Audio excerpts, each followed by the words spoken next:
Mendarat pada metrik paling sakral di industri telekomunikasi, EBITDA margin di layar ini adalah detektor kebohongan absolut untuk mengukur denyut nadi operasional perusahaan sebelum disayat oleh ilusi akuntansi.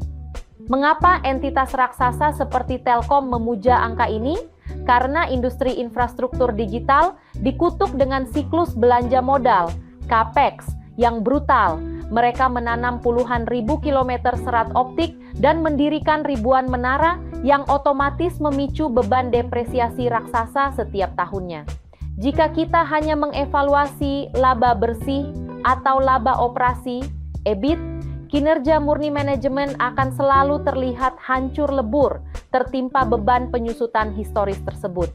Dengan menyingkirkan elemen depresiasi, amortisasi, bunga, dan pajak, EBITDA menelanjangi efisiensi mesin bisnis yang sesungguhnya, seberapa ganas perusahaan mencetak surplus dari layanan broadband dan selulernya.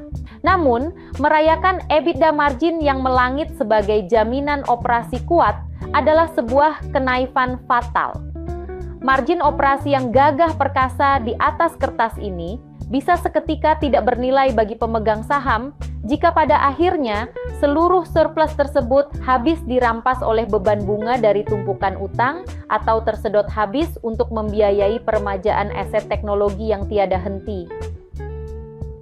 Mendarat pada metrik return on assets atau ROA di layar ini, kita berhadapan dengan pengadilan tertinggi atas efisiensi alokasi modal sebuah korporasi.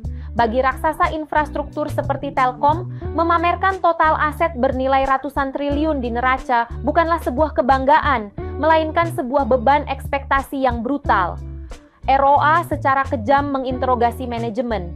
Seberapa keras Anda memeras keringat dari setiap meter kabel serat optik, setiap gedung pusat data, hingga setiap rupiah kas menganggur untuk dikonversi menjadi laba murni. Jika metrik ini terpuruk di level bawah, bersembunyi di balik alasan klise bahwa ini adalah industri padat modal, merupakan sebuah kebohongan intelektual. Angka ROA yang rendah adalah vonis mutlak bahwa perusahaan sedang mengidap obesitas aset. Mereka terlalu gemuk oleh tumpukan infrastruktur usang, piutang macet, atau kas berlebih yang gagal mencetak nilai tambah sehingga menghancurkan tingkat pengembalian secara sistematis. Memuja pertumbuhan aset tanpa menuntut ROA yang agresif sama saja dengan membangun kerajaan bisnis yang megah di luar, namun berdarah dan membusuk di dalam akibat kegagalan eksekusi manajerial.